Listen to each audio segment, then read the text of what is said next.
Thank you, Mr. Chairman. USAID was created through executive order in 1961 by President Kennedy, long having lost and strayed from its mission, lost its direction. Even the Clinton administration tried unsuccessfully to reform it.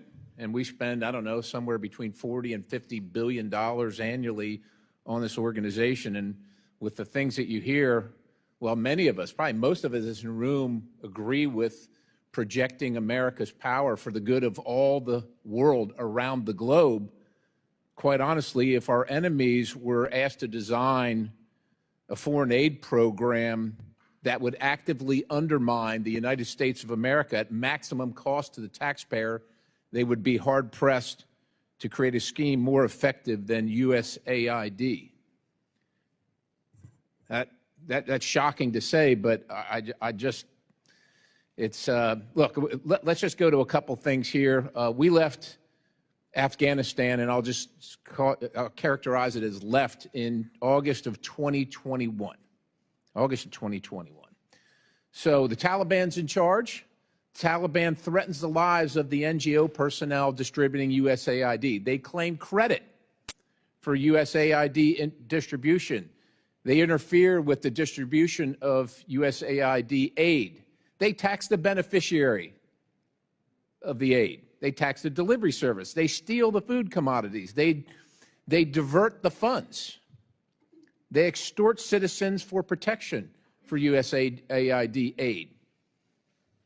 They create sham procurement schemes, and they threaten the lives of those who oppose those schemes. Now, that all occurred before August of 2021, when we were there. When we were there. Now, you know, you don't have to be a rocket scientist. You could just read the Taliban is classified, and if you don't know, the Taliban's in charge of Afghanistan. They're classified as a specially designated global terrorist organization by OFAC.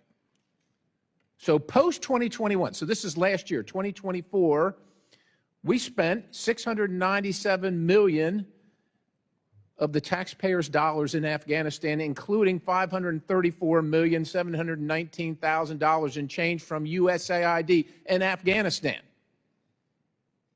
I don't know what we think we're going to change in Afghanistan. We lost 22,000, lost or wounded 22,500 Americans in Afghanistan over the course of our term there in the war, spending over $2 trillion.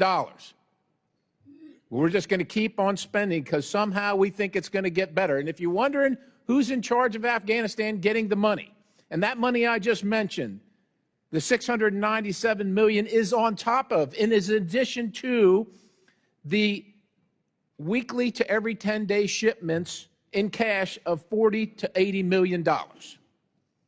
Afghanistan is ruled by folks named Sarajuddin Haqqani.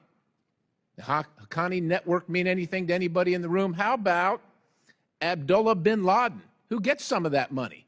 Does that name ring a bell to anybody in the room? Because your money, $697 million annually, plus the shipments of cash funds madrasas, ISIS, Al-Qaeda, Boko Haram, ISIS-Khorasan, terrorist training camps. That's what it's funding. If you think that the program under Operation Enduring Sentinel, entitled Women's Scholarship Endowment, which receives $60 million annually, or the Young Women Lead, which gets about $5 million annually, is going to women who, by the way, if you read the Inspector General's report, is telling you that the Taliban does not allow women to speak in public. Yet somehow you're believing, and American people are supposed to believe, that this money is going for the betterment of the women in Afghanistan. It is not. You are funding terrorism, and it's coming through USAID. And